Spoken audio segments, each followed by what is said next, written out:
biasa kita ucapkan adalah kalimat syukur kepada Allah Subhanahu wa taala, alhamdulillah atas segala nikmatnya yang tidak terhingga. Dan juga kita yang kedua memanjatkan salawat dan taslim kepada Nabi Muhammad sallallahu alaihi wasallam sebagai bentuk kepatuhan kepada Allah, karena Allah juga dan malaikatnya memberikan salam kepada beliau. Seperti biasa Bapak Ibu sekalian, di Selasa Ganjil kita akan mengisi bahasan kitab Minhajul Muslim, dan kita sudah membahas pada pertemuan yang lalu pasal ke-10 tentang beriman kepada hari kemudian. Pada saat itu sudah saya jelaskan apa yang dimaksud dengan hari kemudian, kemudian fakta-fakta, dalil-dalil secara nakli tentang adanya hari kemudian atau hari kebangkitan. Karena kita semua manusia melalui proses dua kali ruh saja sendiri tanpa jasad, dan di dua alam maksud saya, dan dua alam lagi ruh bersama jasad. Kalau alam yang pertama alam azali, di mana memang masih ruh saja, tidak ada jasad di situ. Sebelum jasad kita diciptakan di rahim ibu, ruhnya sudah ada, Allah SWT sudah ciptakan, dan itu masih ruh yang hidup.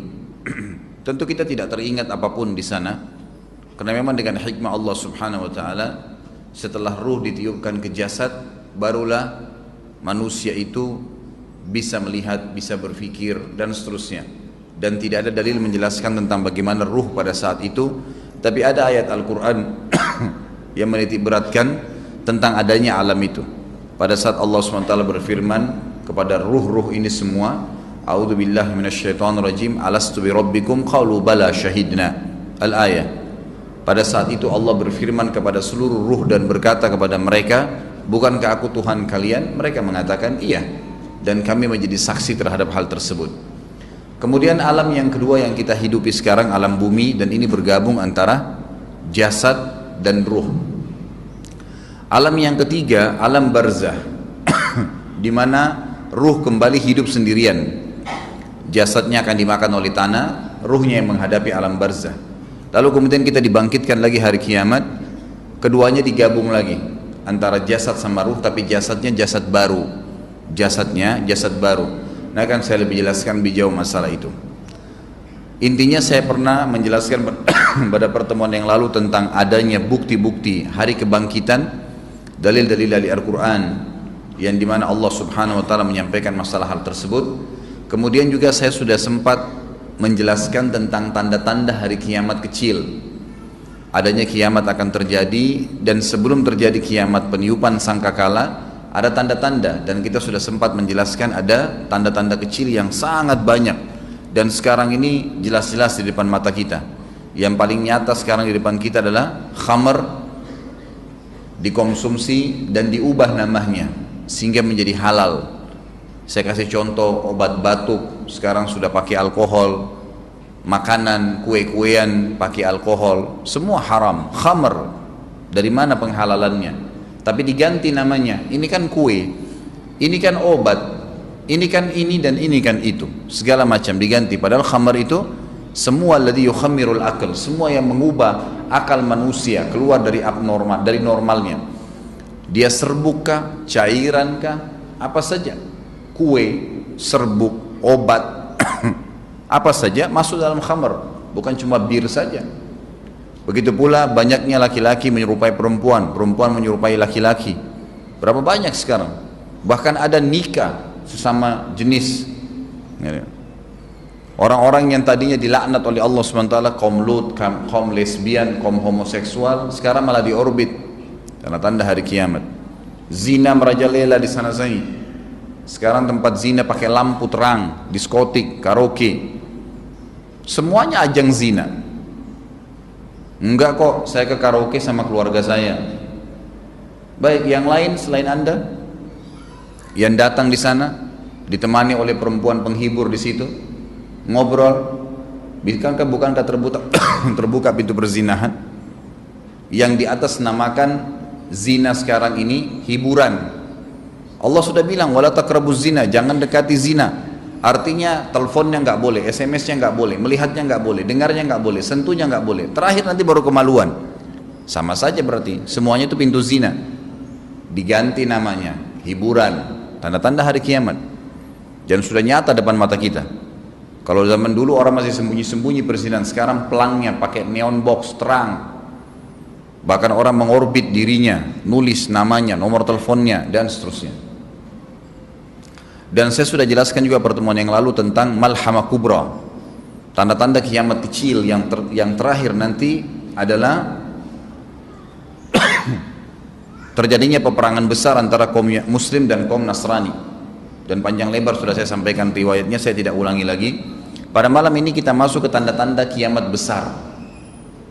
Ada tanda-tanda kiamat besar, artinya kalau sudah terjadi tanda-tanda kiamat besar berarti sudah akan terjadi kiamat yang dijanjikan. Ditiupkan sangkakala 2 kali. Yang pertama pemusnahan seluruh makhluk, yang kedua pembangkitan mereka, sebagaimana nanti akan kita jelaskan.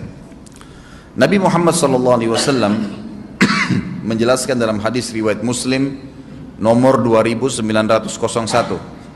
Bagi yang pegang bukunya lihat halaman 86 dan 87. Kalau kemarin ditandain itu kita baca sampai di halaman sebelumnya ya. Kalau tidak salah kemarin itu kita sempat di halaman 82. Saya langkain dulu sekarang. Kita pindah ke halaman 86. 10 tanda-tanda kiamat besar yang disebutkan oleh Nabi SAW. Kata beliau, Inna sa'ata la takunu hatta takuna ashru ayat. Ketahuilah bahwasanya kiamat tidak akan pernah terjadi sampai muncul 10 tanda-tanda besar. Khasfun bil masyriqi wa khasfun bil maghribi wa khasfun bi jaziratil arabi wa dukhanu wa dajjalu wa dabatul ardi wa ya'juj wa ma'juj wa tulu'u syamsi min maghribiha wa narun takhruju min ka'ril adn tarhalun nasa wa nuzul Isa bin Maryam. Amblasnya bumi di belahan timur yang pertama, terjadi gempa besar, lalu kemudian terjadi ya, longsor besar. Di belahan timur ini sebagian ulama hadis mengatakan bagian Asia, bagian timur. Di mana Allahu alam. Tapi ini tanda-tanda kiamat besar akan terjadi nanti. Kemudian terjadi lagi longsor bumi di belahan barat, di sisi baratnya. Sisi barat bumi kita tahu wilayah Afrika dan seterusnya ya. Kemudian amblasnya bumi di Jazirah Arab. Ini yang dimaksud dengan amblasnya bumi, artinya longsor yang besar, yang sulit lagi untuk ditimbun, udah nggak bisa ditimbun, nggak bisa diperbaikin. Kalau di situ ada kota, ada kampung, pasti hancur udah. 3 sekaligus terjadi longsor di 3 titik yang berbeda dan secara waktu atau dalam waktu yang bersamaan. Ini sudah selangsung 3 tanda-tanda kiamat. Jadi pada saat terjadi di timur itu tanda-tanda kiamat besar 1, terjadi di barat tanda-tanda kiamat besar 2, terjadi di Jazirah Arab tanda-tanda kiamat besar 3. Kemudian di dalam hadis ini disebutkan secara beracak. Nanti sebentar setelah saya terjemahkan hadis ini saya akan sebutkan urutannya. Lalu kata Nabi SAW, keluarnya Dajjal. Mohon maaf, ada kabut dulu. Kabut yang menutupi bumi ini. Kemudian ada Dajjal. Jadi kabut itu dihitung dalam hadis ini yang keempat. Dajjal yang kelima. Nanti akan saya rincikan satu persatu. Kemudian yang keenam binatang melata. Nanti akan saya jelaskan juga apa yang dimaksud dengan binatang melata. Yang ketujuh keluarnya Ya'juj Ma'juj. Ini juga akan kita jelaskan nanti. Kemudian yang kedelapan matahari terbit dari tempat terbenamnya. Sekarang terbit di barat, terbenam di timur, nanti terbalik. Maaf, terbit di timur, terbenam di barat, nanti terbalik. Keluar yang ke-9, keluarnya api dari perut kota Aden yang menghalau manusia. Sulit, manusia tidak bisa melalui Jazirah Arab. Kemudian yang ke-10 turunnya Isa putra Maryam. Turunnya Isa putra Maryam. Tentu saya katakan tadi hadis ini disebutkan dan disepakati oleh para ulama sifatnya teracak. Karena cukup banyak dalil-dalil yang lain yang mengurut kejadian ini. Urutan yang pertama dari 10 ini adalah keluarnya Dajjal. Ini urutan pertama.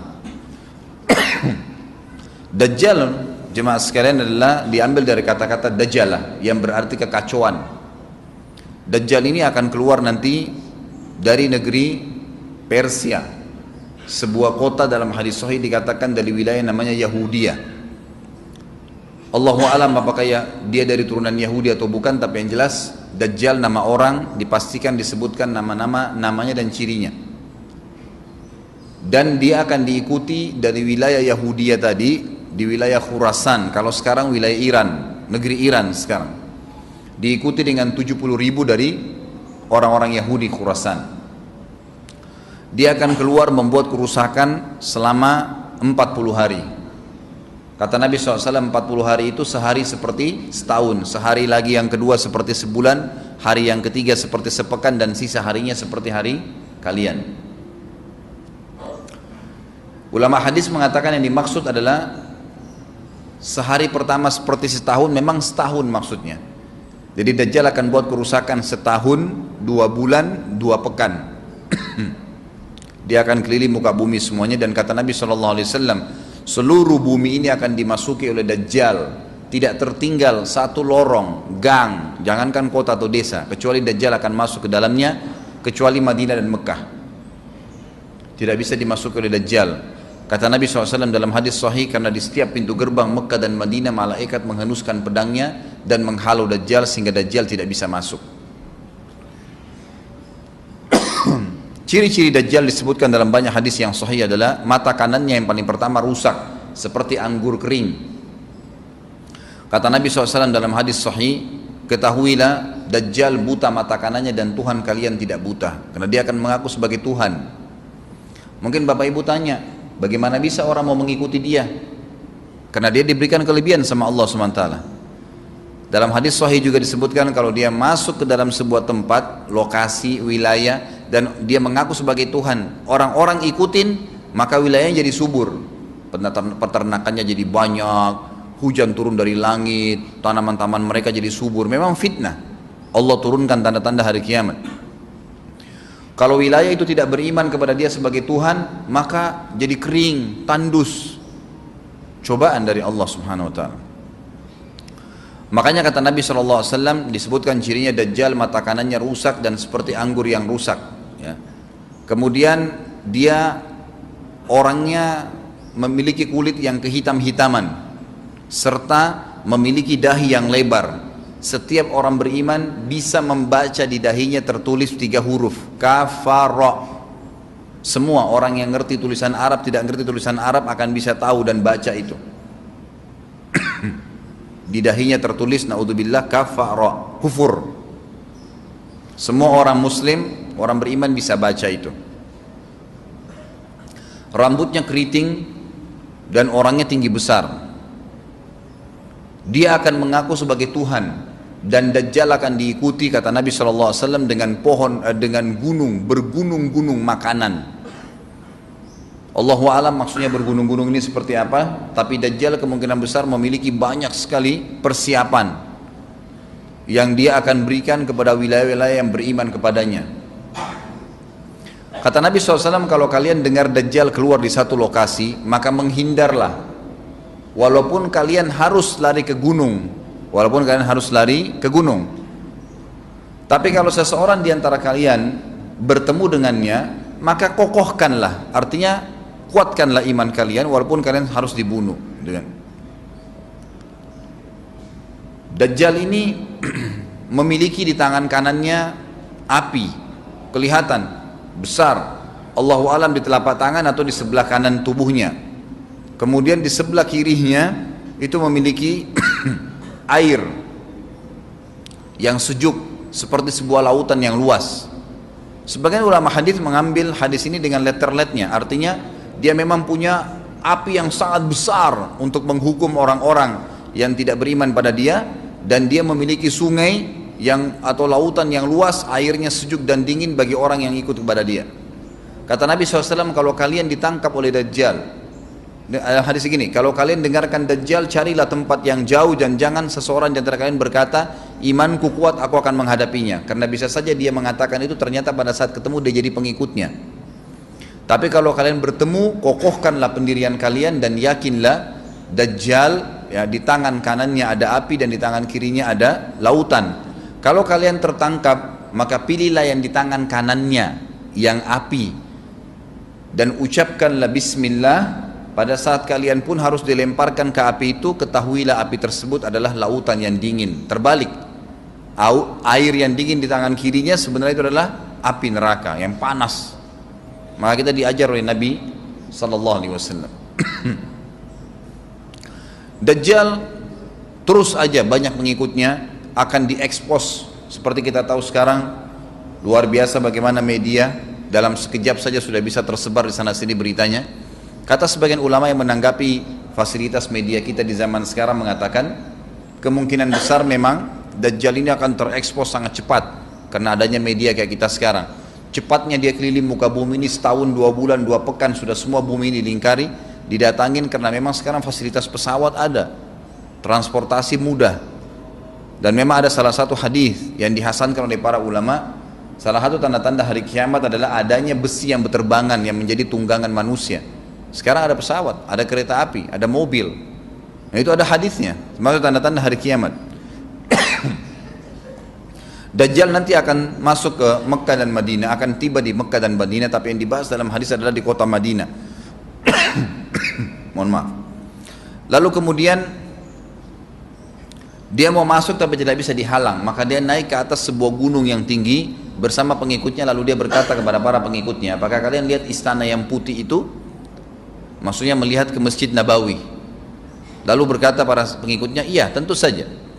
Lalu berkatalah, ya, Dajjal itu adalah istananya Muhammad, tidak bisa dia masuk ke dalam, dia hanya batas wilayah haram di luar kota Madinah.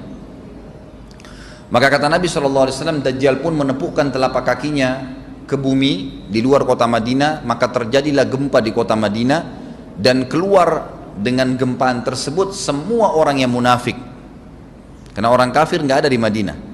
Semua orang yang di dalam hatinya ada sifat kemunafikan keluar dan jadi pengikutnya Dajjal karena goncangan itu. Dan tertinggallah di kota Madinah orang yang hatinya bersih imannya kepada Allah Subhanahu wa ta'ala. Lalu kata Nabi SAW, akan keluar dari kota Madinah nanti saat satu orang anak muda dengan hikmah Allah, dia keluar dan orang ini bersih hatinya dengan keimanan. Maka Dajjal pun menangkapnya. Lalu dia ingin mendemokan kemampuannya di depan para pengikutnya. Lalu kemudian Dajjal pun mengatakan kepada anak muda tersebut, saya Tuhanmu. Anak muda itu mengatakan, kau adalah Dajjal yang telah disampaikan oleh Nabi kami Muhammad SAW. Maka dia pun mengambil gergaji, sebagian hadis lain menjelaskan alat yang tajam, lalu membelah dua anak itu. Dari kepalanya dibelah sampai ke kemaluannya, terbelah dua kiri kanan. Lalu Dajjal lewat di tengah-tengahnya, demo sambil ya dilihat oleh para pengikutnya, dan mereka bersorak-sorak. Lalu Dajjal mengatakan, bersatulah, bersatu kembali jasadnya. Kata Dajjal dalam hadis ini, apakah kau sudah yakin saya Tuhanmu? Anak muda itu mengatakan, saya bertambah yakin kalau kau adalah Dajjal yang disampaikan oleh Nabi SAW. Kata Nabi SAW dalam hadis penutup, ini hadis sahih riwayat Bukhari, riwayat Muslim, ahli sunan, semua menukil tentang masalah Dajjal. Saya tidak sebutkan siapa-siapa perawinya karena memang ini semua hadis sahih. Cukup banyak hadisnya, saya satukan saja, jadi merangkai seperti sebuah cerita. Maka Dajjal pun akhirnya setelah itu tidak mampu menyentuh anak muda lagi. Anak muda itu Allah SWT sudah selamatkan dia. Ringkas cerita, Mekah sama Madinah cuma dia laluin, kemudian dia menuju ke Palestina. Pada saat tiba di Palestina, Dajjal sendiri tidak tahu kalau ajalnya sudah dekat. Maka dia pun akhirnya ya berdemo di sana, menganggap dia punya sebuah kerajaan, sampai di daerah Palestina, tepatnya sekarang Israel. Subhanallah, direbut wilayah itu oleh Israel tanpa mereka sadari. Dalil-dalil wahyu menuntun mereka ke situ. Ada sebuah kota namanya kota Babelut di Israel. Itu kota itu ada, saya pernah lihat cuplikannya, termasuk kota yang diidolakan di dalam negeri Israel sendiri, namanya Babelut. Subhanallah, hadis menyebutkan nama Babelut. Hadis Nabi SAW dari 1400 tahun yang lalu mengatakan, nanti Dajjal akan berkumpul di sebuah wilayah namanya Babelut di Syam. maksudnya di Palestina itu, Israel sekarang. Ada kota Babulud dan orang Yahudi sekarang lagi gencar membangun kota itu dan dianggap kota favoritnya Israel. Subhanallah. Dajjal akan masuk ke sana dan berkurung diri. Pada saat dia tiba di Palestina, waktu yang bersamaan di kota Madinah berkecamuk. Kaum muslimin sepakat semua keluar untuk mengejar Dajjal dan membunuhnya. Keluar dari kota Madinah satu orang yang namanya seperti namanya Nabi Muhammad SAW, Muhammad bin Abdullah, dan dia dari turunan Nabi SAW juga. Kata Nabi SAW, akan keluar nanti ya, seseorang dari kota Madinah, dari keturunanku, yang namanya seperti namaku, Muhammad bin Abdullah, juga sama posternya, parasnya seperti aku, sama dengan Nabi SAW, persis alisnya, rambutnya, kulitnya dari turunan Nabi SAW, tapi dari asli kota Madinah. Sebagian ulama hadis mengatakan dari turunan Hasan radhiyallahu anhum ajmain. Intinya kata Nabi SAW akan keluar nanti dari kota Madinah, tapi akhlaknya bukan seperti akhlakku. Tentu tidak mungkin ada orang yang sama dengan akhlak Nabi SAW.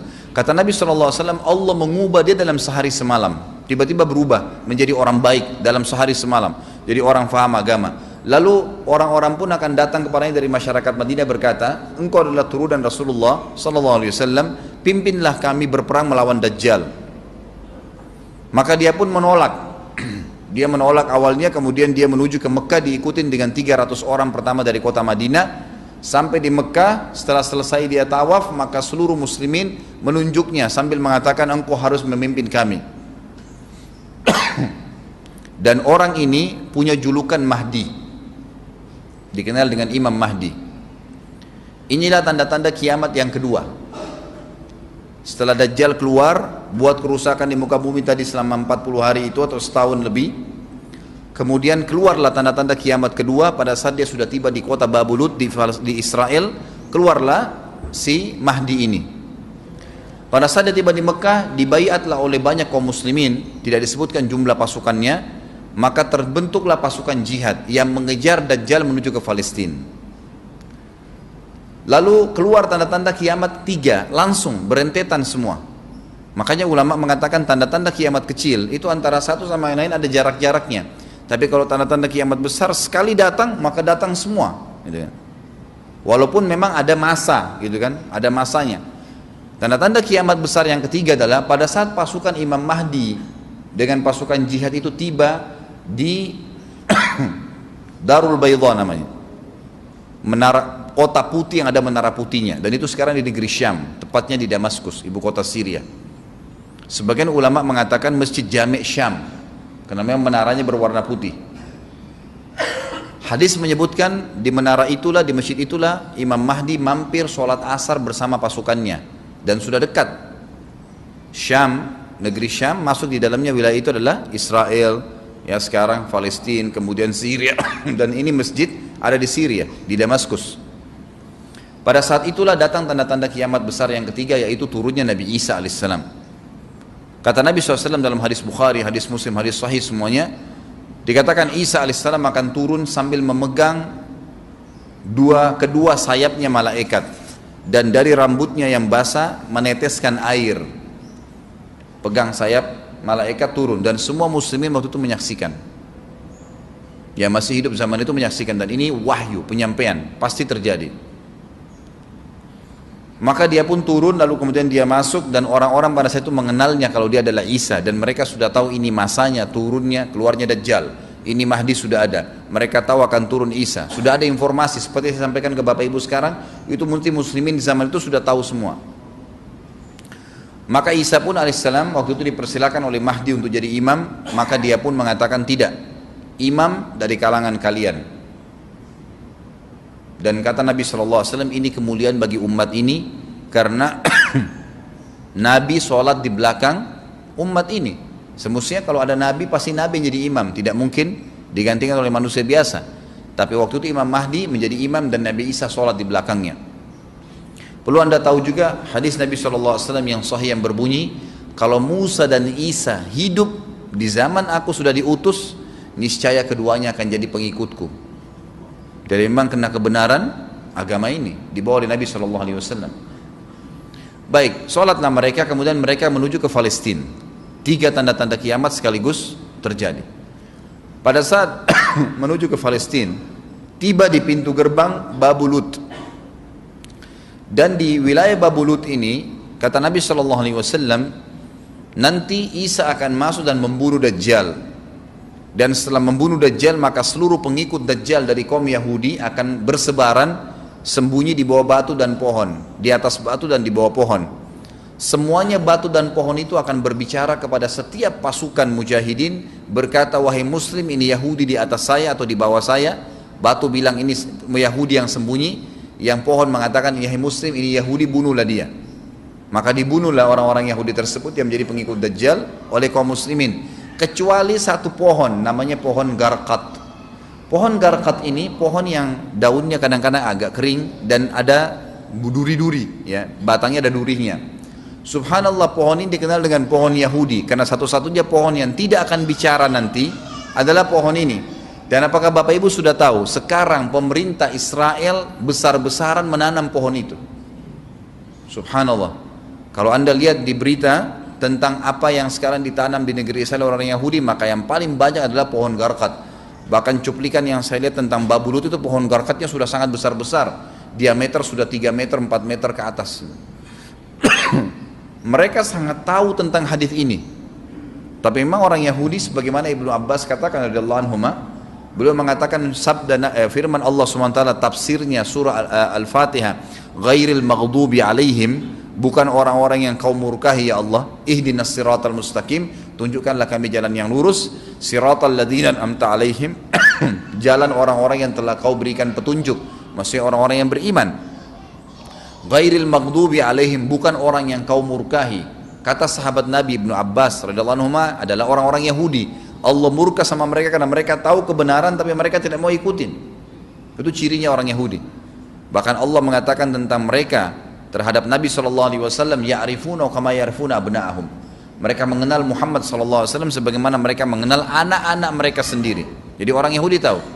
Waladhdallin, dan bukan orang-orang yang sesat. Ini adalah kata Ibnu Abbas, orang-orang Nasrani mau nyebarin agama tapi mereka keliru. Agamanya yang Nabi Isa itu tidak wajib disebarkan di seluruh dunia, tapi disebarin untuk Bani Israel, karena Nabi Isa diutus untuk Bani Israel. Mereka mau berdakwah tapi salah. Ringkas cerita adalah Nabi Isa alaihissalam akhirnya tiba dengan pasukan mujahidin di depan pintu gerbang Babulut. Kemudian orang-orang Yahudi tidak kenal, tidak tahu Nabi Isa, tidak tahu tentang itu Mahdi. Mereka belum tahu ini. Mereka berbangga-bangga saja. Lalu mereka berkata kepada Dajjal, ada pasukan, segelintir pasukan yang mau menyerang kita. Dajjal mengatakan, bukakan pintu gerbang. Mereka tidak akan mampu melawan kita karena pasukannya mereka banyak memang. Maka Dajjal dengan sombongnya menunggu di depan pintu gerbang. Pada saat dibuka, Dajjal kaget melihat ada Isa alaihissalam.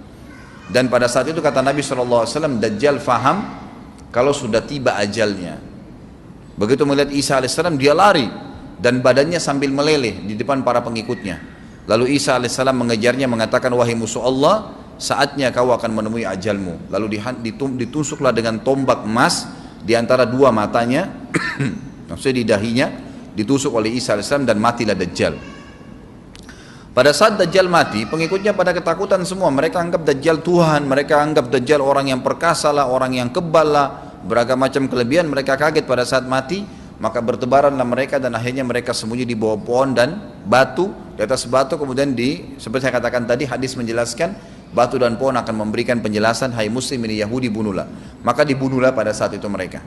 Lalu Nabi Isa alaihissalam memimpin di muka bumi, dan kata Nabi SAW, pada saat itu Islam, agama Islam yang dibawa oleh Nabi SAW akan masuk ke semua rumah di muka bumi, gak tersisa. Satu dunia ini semuanya Islam. Hadis sahih, kata Nabi SAW, Islam akan masuk ke setiap rumah, bi'izzil aziz au bidhilli dhalil, dengan kemuliaan atau terhina. Yang tidak mau terima dibunuh. Nggak ada lagi penolakan terhadap Islam. Itu hadis sahih. Maka Nabi Isa alaihissalam memimpin pada saat itu, disebutkan dalam hadis 40 tahun dengan ketenangan menerapkan hukum Islam.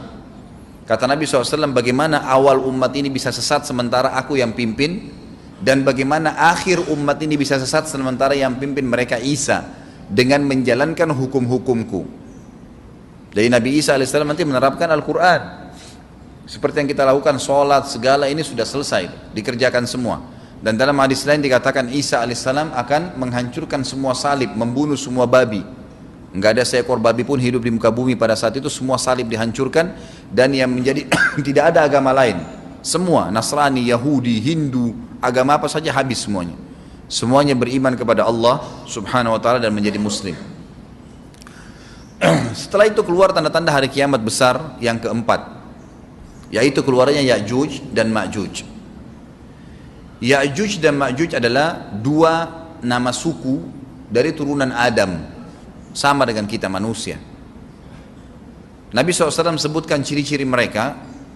Mata mereka sobekannya kecil sehingga mata mereka kelihatan seperti sipit, tapi bola matanya besar. Mereka memiliki rambut yang keriting dan mereka memiliki poster yang umumnya seperti poster manusia. Hanya saja mereka ini memang menjadi fitnah, tanda-tanda hari kiamat. Mereka tidak berbaur dengan manusia yang lain. Salah seorang di antara mereka tahu kalau dia akan mati kalau sudah memiliki anak 1000. Tidak ada pengikutnya dari manusia biasa. Pada saat saya pelajari tentang Ya'juj Ma'juj ini tingkat 3 kuliah, kurang lebih waktu itu tahun 96, 97. Dosen saya membuka kitabnya membahas masalahnya. Saya sempat tanya sendiri, saya bilang, Syekh, jumlahnya Ya'juj Ma'juj itu berapa banyak? Dia bilang tidak terhitung jumlahnya. Karena ada hadis yang berbunyi mereka akan mendatangi sebuah sungai, kalau tidak salah namanya Sungai Tibria. Sungai itu sekarang ada, besar. Bayangkan sungai ya, airnya banyak mengalir. Kata Nabi SAW, mereka akan mampir dan minum di situ. Mereka semua minum air sungai itu, dan yang terakhir dari mereka datang sudah nggak dapat air. Artinya air sungainya habis diminum. Bayangin berapa banyak jumlahnya tuh. Satu Jakarta aja sekarang kalau minum air sungai Ciliwung nggak habis. Mungkin nggak bakal habis kalau satu Indonesia pun minum. Bayangkan berapa banyak jumlah mereka tuh. Tidak terhitung.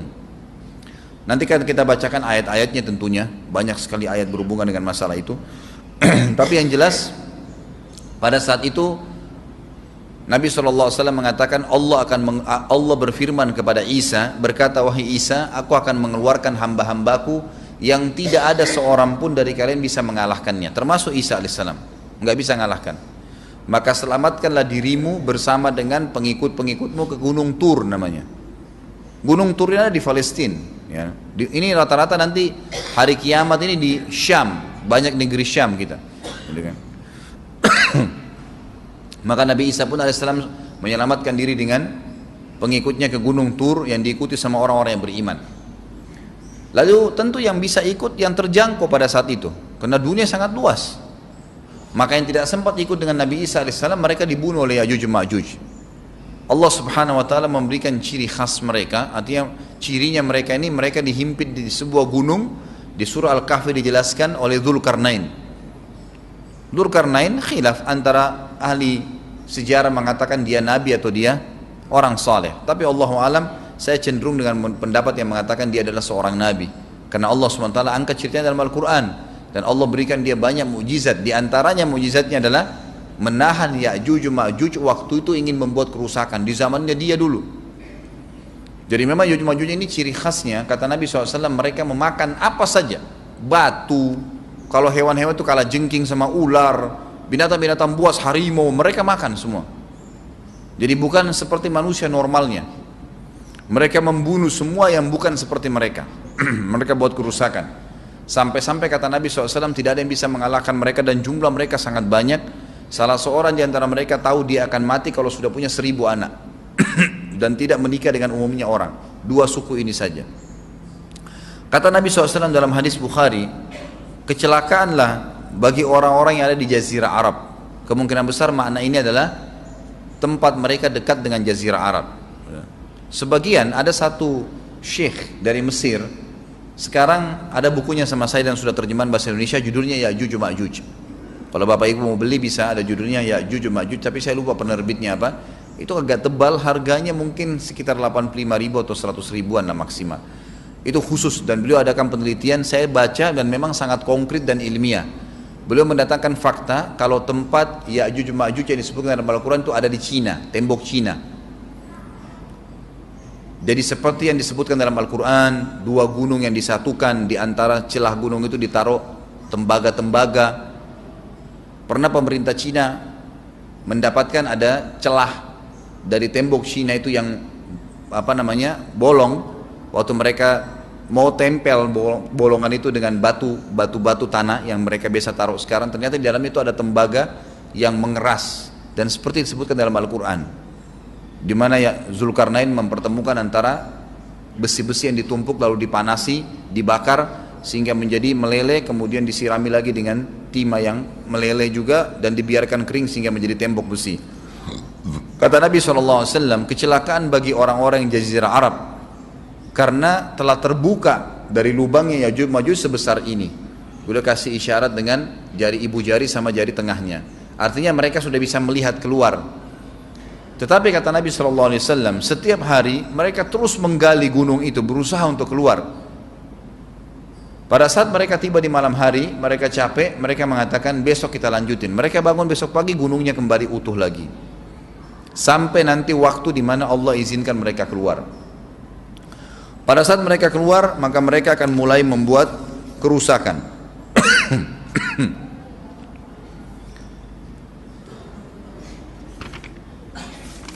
Saya coba jaringan dalilnya.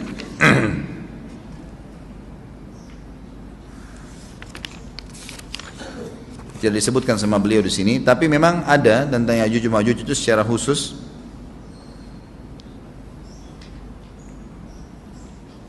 Ya ini, ada di halaman 82 ya. Al-Anbiya 96 sampai 97 ayatnya. A'udzu billahi minasyaitonir rajim, hatta idza futihat Ya'juj wa Ma'jujuhum min kulli hadabin yansilun waqtarabal wa'dul haqq fa idza hiya syakhisatun absarul ladzina kafaru ya wailana qad kunna fi ghaflatin min hadza bal kunna zalimin. Ingatlah hingga apabila dibukakan tembok Ya'juj Ma'juj, bolong, jebol, dan mereka turun dengan cepat dari gunung-gunung itu, dari seluruh tempat yang tinggi. Kita tahu itu jaraknya berapa ratus kilometer, bahkan mungkin ribuan kalau nggak salah ya. Semuanya itu akan dipenuhi Ya'juj Ma'juj, dan telah dekatlah, kalau sudah terjadi itu, kedatangan janji yang benar, maksudnya hari kebangkitan. Maka tiba-tiba terbelalaklah mata orang-orang kafir. Mereka berkata, aduhai celaka kami, sesungguhnya kami dalam kelalaian tentang ini, bahkan kami adalah orang-orang yang zalim. Kenapa? Karena Ya'juj Ma'juj tidak lihat apakah kafir atau beriman. Mereka tidak butuh, bukan seperti Dajjal ya. Dajjal butuh jadi pengikutnya, oke, aman. Ini enggak, siapa saja ditemuin dibunuh. Dia enggak pandang, enggak mau tanya kamu dari suku mana, kamu agama apa, tidak dipandang. Orang-orang muslim pada saat itu, orang-orang muslim pada saat itu yang ikut dengan Nabi Isa AS berhasil selamat. Walaupun pada saat itu di muka bumi umumnya orang sudah beriman. Yang dimaksud di sini orang-orang kafir adalah adanya orang-orang yang masuk Islam karena terpaksa, karena mereka tidak terlalu faham pada saat itu, lalu mereka menganggap remeh informasi dari Nabi Isa AS. Maka mereka terbelalak matanya karena dibunuh oleh Ya'juj Ma'juj. Kata Nabi SAW di dalam hadis sahih riwayat Imam Bukhari, bahwasanya Ya'juj Ma'juj akan membunuh siapapun yang mereka temui. Bahkan pada saat mereka sudah merasa menguasai bumi, mereka melepaskan anak-anak panah mereka ke langit, lalu Allah menurunkan anak-anak panah mereka sebagai fitnah, dipenuhi dengan darah. Maka mereka berkata, qatalna man fil ardi wa qatalna man fis sama. Kami telah membunuh semua yang ada di bumi dan semua yang ada di langit. Maka sebagai penutup dalam bahasan itu, kata Nabi SAW, Allah lalu mengizinkan Isa untuk berdoa kepada Allah agar memusnahkan mereka. Maka Isa alaihissalam pun akhirnya berdoa, meminta kepada Allah subhanahu wa ta'ala agar mereka semua dimusnahkan. Maka pada saat itu pun Allah Subhanahu wa taala menurunkan kepada mereka hama. Sebagian hadis menyebutkan serangga kecil seperti cacing. Banyak sekali yang menimpa tubuh-tubuh mereka. Setiap orang satu. Dan itu membuat mereka mati. Membuat mereka mati dan mereka mati seketika semuanya. Jadi secara bersamaan semuanya meninggal. Allahu a'lam waktu itu berapa ratus juta jumlah orang Ya'juj Ma'juj pada saat itu, tapi semuanya akan mati dan seluruh muka bumi dipenuhi dengan jasad mereka. Setelah itu Nabi Isa alaihissalam pun berdoa kepada Allah Subhanahu wa taala agar menghilangkan jasad-jasad mereka yang baunya sudah luar biasa waktu saat itu disebutkan dalam hadis. Maka Allah Subhanahu wa taala mengabulkan dan mengutus dari arah barat burung-burung yang lehernya panjang dan pelatuk mulutnya besar, yang memegang setiap jasad Ya'juj diambil, diangkat setiap orang satu burung. Bayangkan berapa banyak miliaran burung pada saat itu. Kita nggak tahu bagaimana, Allahu alam, tapi ini wahyu, penyampaian informasi yang pasti. Diambil, kemudian jasad-jasad mereka dilempar ke lautan. Lalu Allah SWT turunkan hujan. Pada saat turun hujan, maka hujan tersebut membersihkan semua bekas-bekas mereka, kotoran mereka, darahnya segala bersih. Maka bumi kembali subur lagi. Tapi tidak disebutkan berhubungan dengan masalah ini berapa lamakah kejadian tersebut terjadi. Kemudian setelah itu Isa alaihissalam memimpin lagi di muka bumi sampai beliau meninggal. Setelah Isa alaihissalam meninggal, kembali lagi sebagian besar manusia berbuat kekufuran. Kembali manusia berbuat kekufuran. Mereka kembali lalai, nggak ada lagi pemimpinnya karena terlalu banyak orang pada saat itu, maka ada yang kufur lagi. Maka Allah Subhanahu wa taala keluarkan tanda-tanda kiamat besar yang kelima. Yang kelima ini adalah keluarnya hewan atau binatang melata. Binatang melata ini disebutkan dalam hadis yang sahih riwayat Bukhari, bahwasanya Allah SWT akan keluarkan, tapi tidak disebutkan dari bumi mana dia keluar. Dia akan keluar hewan melata yang bisa berbicara seperti manusia dan badannya dipenuhi dengan bulu. Allahu a'lam bagaimana. Kemudian dia datangi orang-orang yang kufur tersebut dan menasihatin dan mengingatkan mereka. Mengingatkan mereka. Satu persatu diingatkan, satu persatu. Terus diingatkan. Yang tidak mau beriman, dalam hadis dikatakan dicap oleh hewan tersebut. Allahu a'lam dicap seperti apa, sehingga ketahuan mana yang kafir, mana yang beriman. Terus dia keliling di muka bumi, tapi tidak disebutkan berapa lama. Dia cuman mendakwai, meluruskan. Yang beriman sudah, yang tidak beriman dicap sama dia, ada tanda, oh ini berarti kafir. Seperti itu saja. Lalu kemudian Allah lenyapkan si dabbah ini. Kemudian datang tanda-tanda kiamat yang ke-6. Tanda-tanda kiamat yang ke-6 yang lebih banyak dipilih oleh para ulama adalah terjadinya tadi 3 gerhana, 6, 7, 8. Itu berentetan semua. Longsor besar di timur, di barat, dan di jazirah Arab. Ini tanda-tanda kiamat terjadi serentak. Sudah 8. Kemudian terjadi yang ke-9, keluarnya api dari negeri atau dari kota Aden. Kota Aden ini di Yaman ya. Subhanallah, baru tadi malam saya lihat cuplikannya di YouTube. Ada wilayah di Aden, di kota Aden sekarang itu, dan itu hasil penelitian internasional. Aden itu dianggap kota yang paling panas di dunia karena di bawah kota Aden itu ada api yang bergejolak, dan api itu bisa keluar setiap saat membakar siapapun. Tentu hadis menjelaskan tentang masalah api yang keluar ini, artinya api bukan main-main, ini bukan kebakaran sebuah masjid atau sebuah bangunan 10 tingkat. Api ini bisa menghalau manusia untuk jalan karena panasnya.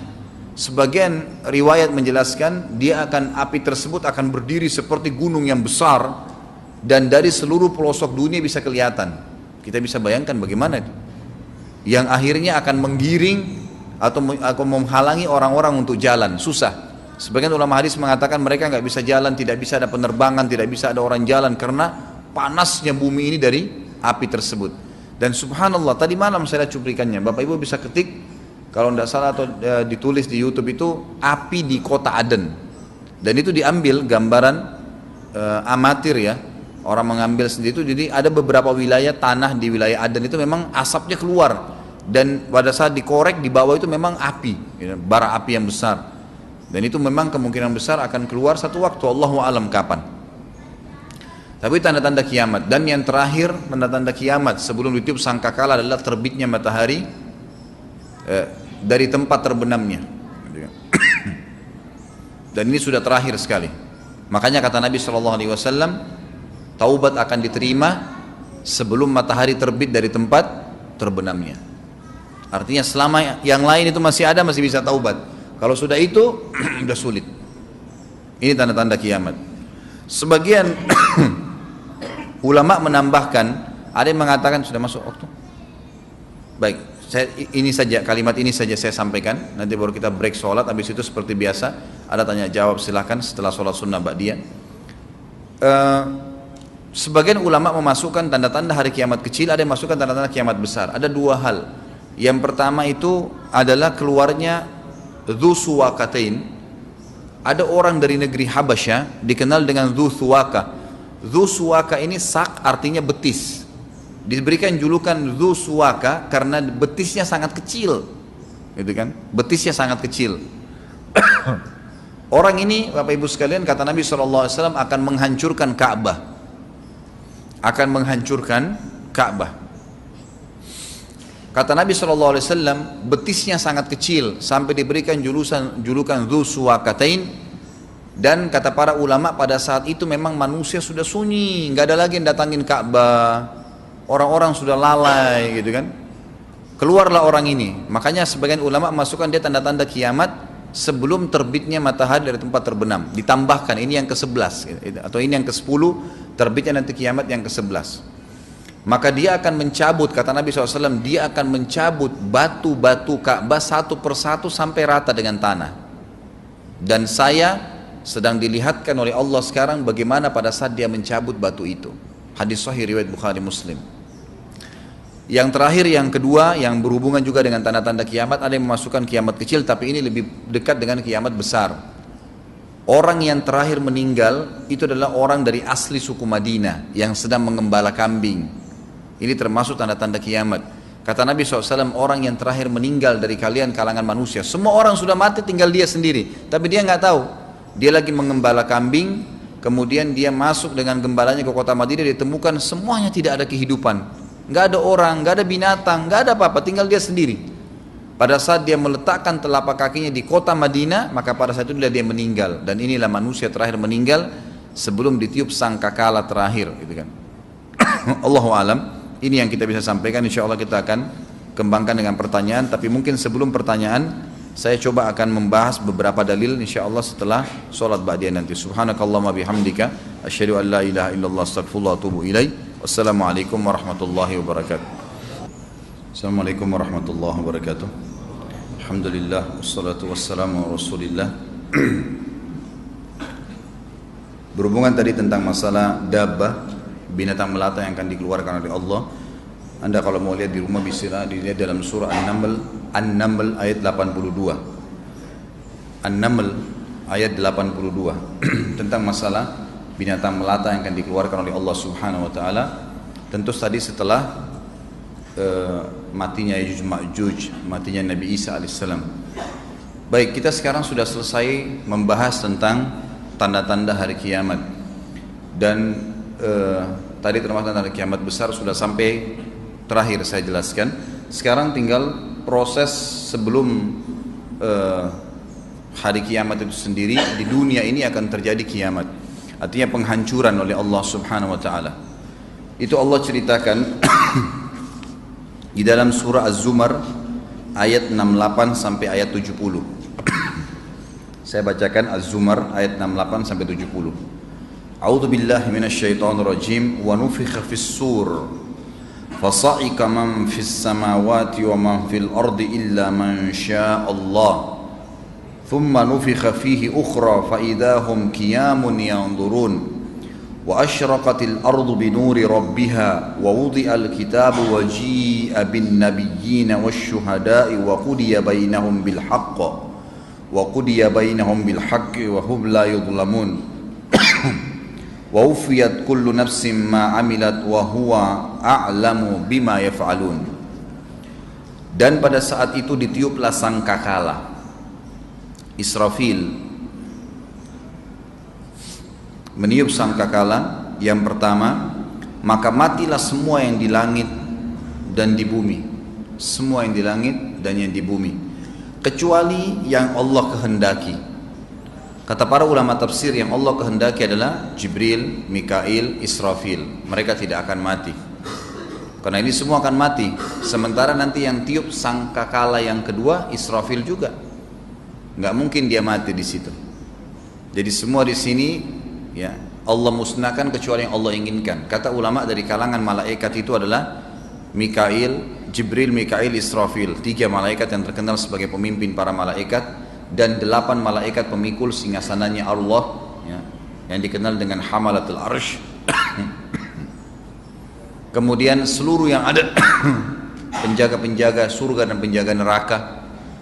Di surga ada malaikat Ridwan dan seluruh yang ada bersama dengannya, dan di neraka ada malaikat Malik dan seluruh kawan-kawannya menjaga neraka, serta semua yang ada di surga dari bidadari, dari wildanun mukhalladun, bidadara, semua itu tidak kena. Jadi di sini yang Allah maksudkan, yang dimaksudkan sini, kecuali siapa yang Allah kehendaki tidak akan kena, tidak akan meninggal dengan tiupan sangkakala tersebut. Dalam sebuah hadis Bukhari dikatakan Allah akan menyuruh Israfil meniupkan sangkakala yang pertama, maka hancurlah semua ada di langit dan di bumi, semua bintang-bintang, semua makhluk, jin, manusia, hewan-hewan, tumbuh-tumbuhan. Kemudian ditiuplah sangkakala itu sekali lagi, dan di dalam hadis yang sahih, kalau yang pegang buku bisa lihat di halaman 89 ada hadisnya. Kata Nabi SAW dalam hadis yang diriwayatkan oleh Imam Muslim nomor 2955, ma bainan nafkhataini arba'un, thumma yunzilu Allahu minas sama'i ma'an fayambutuna kama yambutul bagal atau bakal, wa laysa minal insani syai'un illa yabla illa 'azman wahidan wa huwa ajbu dhanab minhu yurakkabul khalqu yaumal qiyamah. Jarak antara 2 tiupan trompet sangkakala itu 40 tahun. Ada sebagian ulama hadis mengatakan yang dimaksud dengan arba'un adalah 40 hari. Allahu alam. Yang jelas hadis mengatakan jarak antara 2 tiupan sangkakala 40. Ada yang mengatakan 40 hari, dan mengatakan 40 tahun. Kemudian Allah menurunkan air dari langit seperti air hujan, maka seluruh manusia tumbuh sebagaimana tumbuhnya sayuran. Tidak ada sesuatu pun dari jasad manusia melainkan akan hancur kecuali sepotong tulang, yaitu tulang ekornya. Darinya lah semua manusia dicipta ulang pada hari kiamat. Kita kembali ke ayat tadi, surah Az-Zumar ayat 68-70. Saya ulangi terjemahannya. Dan ditiuplah sangkakala, maka matilah siapa saja yang di langit dan di bumi kecuali siapa yang Allah kehendaki. Kemudian ditiup sangkakala itu sekali lagi, tiupan yang kedua. Untuk apa tiupan yang kedua? Membangkitkan makhluk, diciptakan kembali. Maka tiba-tiba mereka berdiri menunggu putusan masing-masing, kata Allah. Dan terang benderanglah bumi atau dalam kurung padang mahsyar dengan cahaya keadilan Rabb-Nya, dan diberikanlah buku perhitungan perbuatan masing-masing, dan didatangkanlah para nabi dan saksi-saksi yang diberi keputusan di antara mereka dengan adil, sedang mereka tidak dirugikan, dan disempurnakanlah bagi tiap-tiap jiwa balasan yang telah dikerjakannya, dan Dia Allah lebih mengetahui apa yang mereka kerjakan. Jadi ini cerita tentang ditiupnya sangkakala. Maka yang pertama pemusnahan, yang kedua pembangkitan. Ada ayat lain yang menceritakan tentang kasus ini, adalah surah Al-Haqqah. Al-Haqqah ayatnya 13-34. Kalau yang pegang buku bisa lihat di halaman 84 sama 85. Saya bacakan, a'udzubillahi minasyaitonir rajim. Fa idza nufikha fis suri nafkhatan wahidah وحملت الأرض والجبال فدكتا دكة واحدة فيومئذ وقعت الواقعة وانشقت السماء فهي يومئذ واهية والملك على أرجائها ويحمل عرش ربك فوقهم يومئذ ثمانية يومئذ تعرضون لا تخفى منكم خافية فأما من أوتي كتابه بيمينه فيقول هاؤم اقرءوا كتابيه إني ظننت أني ملاق حسابيه فهو في عيشة راضية في جنة عالية قطوفها دانية كلوا واشربوا هنيئا بما أسلفتم في الأيام الخالية وأما من أوتي كتابه بشماله فيقول يا ليتني لم أوت كتابيه ولم أدر ما حسابيه يا ليتها كانت القاضية ما أغنى عني ماليه هلك عني سلطانيه خذوه فغلوه ثم الجحيم صلوه ثم في سلسلة ذرعها 70 ذراعا فاسلكوه إنه كان لا يؤمن بالله العظيم ولا يحض على طعام المسكين. Al-Haqqah ayat 13 sampai 34. Allah rincikan luar biasa. Maka apabila sangkakala ditiup sekali tiupan saja dan diangkatlah bumi dan gunung-gunung lalu dibenturkan keduanya sekali benturan, maka pada hari itu terjadilah kiamat dan terbelahlah langit karena pada hari itu langit menjadi lemah. Ini ayat ya, saya cuma baca terjemahannya. Dan malaikat-malaikat berada di penjuru-penjuru langit. Jadi pada saat itu ulama tafsir mengatakan bumi semuanya gunung-gunungnya tercabut sehingga bumi seperti kapas gitu kan. Karena yang membuat bumi jadi berat bisa bertahan karena ada gunung-gunung yang seperti paku, dicabut semuanya, kemudian gunung-gunung tersebut ditabrakkan ya dengan bumi tadi. Allahu alam bagaimana prosesnya, tapi ini ayat Al-Quran yang menceritakan. Kemudian langit akan terbelah. Sebagian ulama tafsir mengatakan terbelahnya langit ini membuat akhirnya seluruh ya malaikat bisa kelihatan. Karena Allah mengatakan di sini dan terbelahlah langit karena pada hari itu langit menjadi lemah dan malaikat-malaikat berada di penjuru-penjuru langit. Dan pada hari itu 8 malaikat menjunjung arsy Rabbmu di atas kepala mereka. Ini yang saya bilang tadi, 8 malaikat pemikul singgasananya Allah yang tidak kena tiupan sangkakala tadi. Pada hari itu kalian dihadapkan kepada Rabb kalian, tidak ada sesuatu pun dari kalian yang tersembunyi bagi Allah. Adapun orang-orang yang diberikan kepadanya kitabnya dari sebelah kanan, nanti pertemuan akan datang kita akan jelaskan. Pada saat nanti sudah dibangkitkan, kita akan menunggu di mahsyar. Berapa lama menunggunya, apa kejadian di sana, sampai Allah datang mengadil dan nanti akan diterima. Orang-orang yang masuk surga akan terima buku dengan tangan kanannya. Buku-buku akan berterbangan semuanya. Nanti akan yang orang yang masuk surga akan datang sendiri ke tangan kanannya.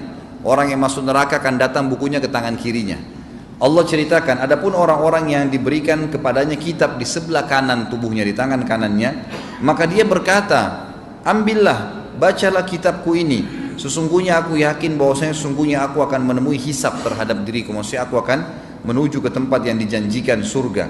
Maka orang itu berada dalam kehidupan yang diridhoi dalam surga, yang tinggi, buah-buahannya dekat. Kepada mereka dikatakan makan dan minumlah dengan sedap, disebabkan amal yang telah kalian kerjakan pada hari-hari yang telah lalu di dunia. Nanti insya Allah ada pertemuan akan datang juga. Selain kita cerita tentang mahsyar panjang lebar satu pertemuan itu, nanti juga kita bahas tentang surga dan neraka. Itu juga butuh pertemuan sendiri. Surga satu pertemuan, neraka juga satu pertemuan, akan ada bahasan sendiri. Ini secara global Allah ceritakan bagaimana prosesnya. Setelah mahsyar, hisab langsung ada, orang terima tangan kanan akan masuk ke dalam surga. Nanti kita jelaskan surga itu bagaimana tanahnya, kerikilnya, pohon-pohonnya, pakaiannya, luar biasa, segala macam. Adapun orang-orang yang diberi kepadanya kitab dari sebelah kirinya, tangan kiri dia berkata, wahai alangkah baiknya kiranya tidak diberikan kepadaku kitabku ini, karena dia sudah lihat kalau tangan kiri pasti ahli neraka, dan aku tidak mengetahui apa hisab terhadap diriku. Wahai kalau kiranya kematian itu telah menyelesaikan segala sesuatu, coba dulu waktu aku mati udah selesai, udah nggak ada lagi hisab gitu kan. Dan aku tidak mengetahui. Lalu dia mengatakan, coba seandainya kematian itu bisa menyelesaikan semuanya, hartaku sekali-kali tidak bermanfaat bagiku yang dia kumpulkan di dunia, telah hilang kekuasaan dariku. Allah berfirman, peganglah dia kepada para malaikat, belenggulah tangannya di lehernya, kemudian masukkanlah dia ke dalam api neraka yang menyala-nyala, kemudian belitlah dia dengan rantai yang panjangnya 70 hasta. Sesungguhnya dia dahulu tidak beriman kepada Allah yang maha besar, dan juga tidak mendorong orang lain untuk memberikan makan miskin atau orang-orang miskin. Jadi ayat ini menjelaskan kepada kita tentang ditiupnya sangkakala, dan kemudian terjadi dua kali, satu kali penghancuran, satu kali lagi pembangkitan.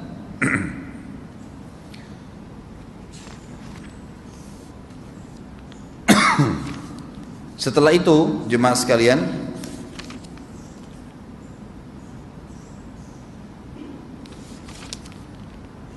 sebentar.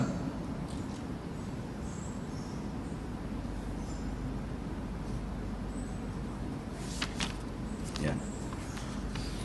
Setelah ditiupkan sangkakala yang pertama hancur semua, ditiupkan sangkakala kedua, maka Allah turunkan hujan dan bangunlah semua manusia. Pada saat mereka bangkit di mahsyar, maka pada saat itulah terjadi ya kebesaran Allah Subhanahu wa taala. Semua manusia akan dibangkitkan. Dalam hadis kata Nabi SAW riwayat Bukhari, kalian akan dibangkitkan pada hari kiamat di mahsyar, tinggi kalian seperti ayah kalian Adam, 60 siku ke langit, berarti 27,5 meter. Dan semua wanita akan kembali kepada poster ibunya Hawa, 40 siku ke langit atau 17,5 meter. Lalu kemudian kalian akan dibangkitkan dan berdiri semua di belakang para nabi-nabinya, dan kalau yang tidak ikut nabi maka berdiri di belakang sesembahannya. Maka Allah berkata kepada orang-orang yang menyembah selain Allah, ikutilah sesembahan-sesembahan kalian. Lalu Allah datangkan yang sembah berhala, berhalanya Allah datangkan, disuruh ikut di belakang berhala tersebut. Yang sembah binatang, yang sembah syaitan, yang sembah dukun, apa saja, semua Allah suruh ikut. Dan tinggallah orang-orang yang beriman yang berada di belakang saf para nabi-nabi yang akhirnya yang beriman kepada Allah Subhanahu wa taala. Lalu pada saat itu kita akan dibangkitkan dalam kondisi tidak menggunakan pakaian, tidak menggunakan alas kaki, dan tidak berkhitan atau terkhitan. Disebutkan dalam hadis yang sahih 67, itu footnote nomor 67 riwayat Imam Muslim. Yang pegang buku bisa lihat halaman 89. Beliau SAW pernah berkhutbah berkata, ayyuhan nas, hai sekalian manusia, innakum mahsyuruna ila rabbikum hufatan uratan gurla. Wahai sekalian manusia, sesungguhnya kalian pasti akan dihimpun di padang mahsyar di hadapan Rabb kalian dalam keadaan telanjang kaki, telanjang badan, dan tidak tersunat. Ala wa inna awwalal khalqi yukhsa Ibrahim alaihissalam, dan ketahuilah bahwasanya hamba Allah yang paling pertama diberikan pakaian adalah Ibrahim alaihissalam.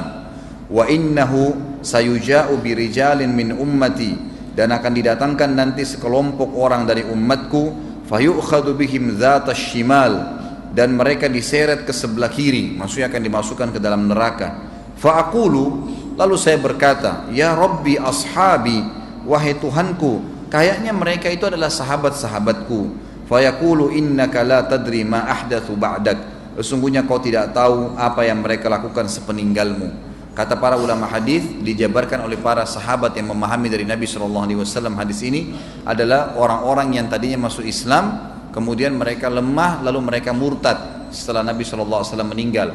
Seperti kasus kaumnya Musailam al-Kadzab, gitu kan, yang mengaku sebagai nabi dan akhirnya banyak pengikutnya, 100.000 sukunya dia mengaku dia sebagai nabi dan mengkufur kepada risalah Nabi Muhammad SAW.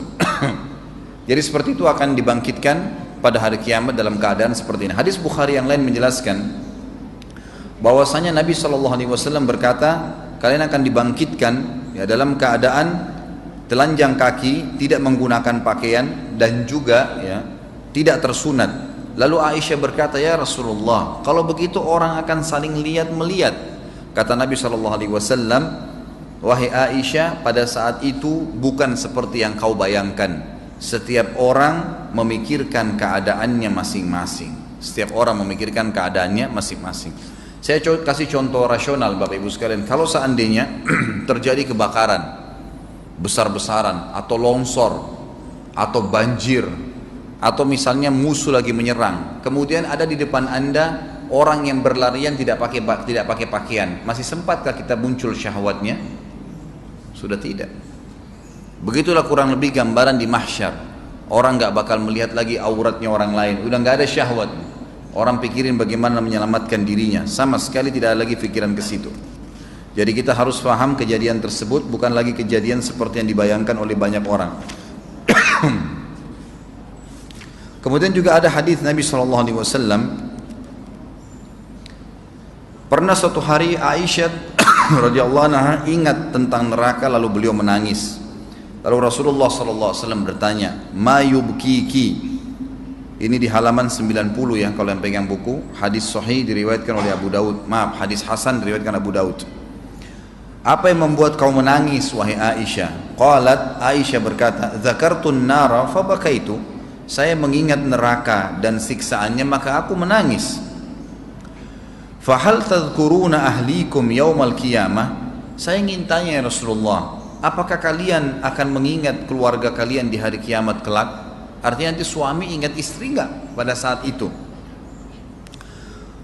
Lalu faqala, Nabi SAW menjawab, "Ama fi thalathati mawatina fala yadhkuru ahadun ahada." Ketahuilah wahai Aisyah, ada 3 tempat di mana orang tidak akan mengingat siapapun. Lalu beliau mengatakan, "Indal mizani hatta ya'lama ayakhiffu mizanuhu aw yathqul." Yang pertama pada saat timbangan amal sudah didatangkan sampai orang itu tahu timbangannya berat atau tidak, amal solehnya berat atau tidak. Dia tidak akan ingat yang lain, tidak ingat istri, tidak ingat suami, tidak ingat orang tua. Dia mau menyelamatkan dirinya sendiri. Wa inda tatayurus suhufi hatta ya'lam aina yaqa'u kitabuhu fi yaminihi am fi shimalihi am min wara'i dhahri. Dan yang kedua pada saat buku-buku amal berterbangan sampai dia tahu kitabnya amalnya itu ke tangan kanannya atau ke tangan kirinya atau ke pundak belakangnya. Ya. Sebagian ulama hadis mengatakan dimaksud dengan ke pundak belakangnya adalah orang-orang Muslim yang masih punya dosa, maka mereka menerima dari belakang buku-buku mereka, artinya mereka harus masuk neraka dulu baru masuk ke surga. Wa inda sirati idza wudi'a baina dhahra jahannam hatta yajuz. Dan yang ketiga adalah orang tidak ingat orang lain pada saat sirat sudah dibentangkan di atas neraka jahannam sampai orang itu tahu dia selamat atau tidak. 3 keadaan ini orang tidak akan ingat yang lainnya. Jadi ini keadaan yang akan terjadi dan insya Allah kita akan lanjutkan pertemuan akan datang nanti dengan timbangan amal seperti apa. Karena timbangan amal itu Bapak Ibu sekalian bukan seperti timbangan kita yang kita tahu sekarang, tapi timbangan ini seluas pandangan mata manusia, gitu kan? Sebagian athar menyebutkan seluas langit dan bumi, dan timbangan itu memiliki lidah yang akan menghardik orang-orang yang berbuat amal buruk. Dalam hadis nanti akan kita jelaskan, hadis Bukhari, nanti akan datang hari kiamat orang yang badannya besar, tinggi besar, karena dia ingin supaya amal berat, amal solehnya bertambah berat supaya masuk ke surga, maka dia pun loncat ke dalam timbangan itu. Padahal pada saat itu kita sudah jelaskan tadi hadis Bukhari, pada hari kiamat semua laki-laki akan seperti poster ayahnya Adam. Bayangkan kalau 27,5 meter tinggi seorang laki-laki loncat ke dalam timbangan, seperti apa timbangannya itu? Dan kata Nabi SAW, itu tidak berpengaruh terhadap timbangan amalnya.